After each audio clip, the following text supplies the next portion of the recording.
बेटा पता है एक नई बीमारी का पता चला है जिसमें दिमाग पैरालाइज हो जाता है। और ये कह रहे हैं कि मोबाइल ज़्यादा इस्तेमाल करने से हो जाता है। होता है।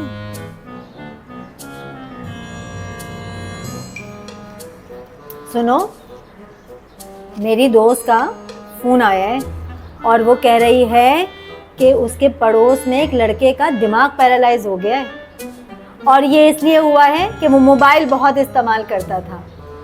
बेटा चंद दिनों से मेरे सर में बहुत ज़्यादा दर्द रह रहा है। शायद मोबाइल ज़्यादा इस्तेमाल करने से मेरा दिमाग भी पैरालाइज हो रहा है। हैं? अम्मी ये कौन बोल रहा है? किस बेसिस पे बोल रहा है? आपकी अम्मी के केस में ये व्हाट्सएप फॉरवर्ड्स है, लेकिन कॉग्निटिव साइंस में ये अवेलेबिलिटी कैस्केड कहलाता है। कोई भी ख्याल या नज़रिया जो मकबूलियत हासिल कर ले सिर्फ इस वजह से कि वो मीडिया या अवामी गुफ्तगू में बार बार दोहराया गया हो। आपने कभी सोचा है कि हम एक ही बात को दूसरों से अलग कैसे समझते हैं? ये इस वजह से होता है क्योंकि हम सबके अंदर कॉग्निटिव बायसेस होते हैं। इसको इस मिसाल से समझें कि अगर आपने टिंटेड ग्लासेस लगाए हों और अपनी सराउंडिंग्स में देखें तो आपको हर चीज़ उसी कलर में नज़र आती है। इसी तरह कॉग्निटिव बायसेस हमारे दिमाग के अंदर कुछ फिल्टर्स की तरह काम करते हैं, जिसमें से जब इन्फॉर्मेशन हमें मिलती है तो हम उसको एक अलग अंदाज में समझते हैं।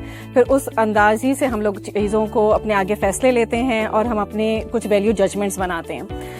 ये जो फिल्टर्स हैं और ये कॉग्निटिव बायसेस हमारी ज़िंदगी के तजर्बात पे बने हुए होते हैं, हमारे उनसे जुड़े एहसासात और कभी कभी हमारे अपने अकीदों पे भी मबनी होते हैं।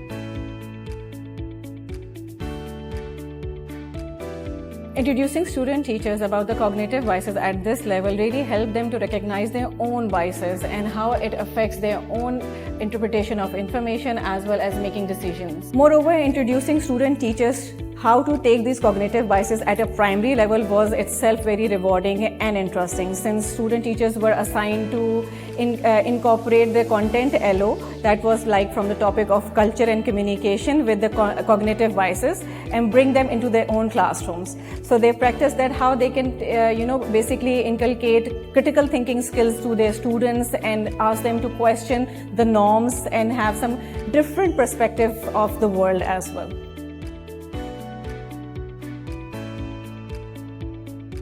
For introducing this concept, I planned engaging activity for students, जिसमें मैंने जो है वो बच्चों को different pictures दिखाई थी, जिनमें से कुछ पिक्चर्स जो थी वो वेल नोन प्रोडक्ट्स की थी जिसकी एडवर्टाइजमेंट जो है बहुत ज़्यादा होती है, और कुछ जो है वो इतने ज़्यादा पॉपुलर नहीं थे जिसकी जो है वो इतनी ज़्यादा एडवर्टाइजमेंट नहीं होती। तो बच्चों ने ऑलमोस्ट ऑल द स्टूडेंट्स, जितने भी स्टूडेंट क्लास में मौजूद थे, सब ने जो है वो प्रोडक्ट चूज़ किए जो है वो वेल पॉपुलर थे, जो है बहुत ज़्यादा कॉमन थे।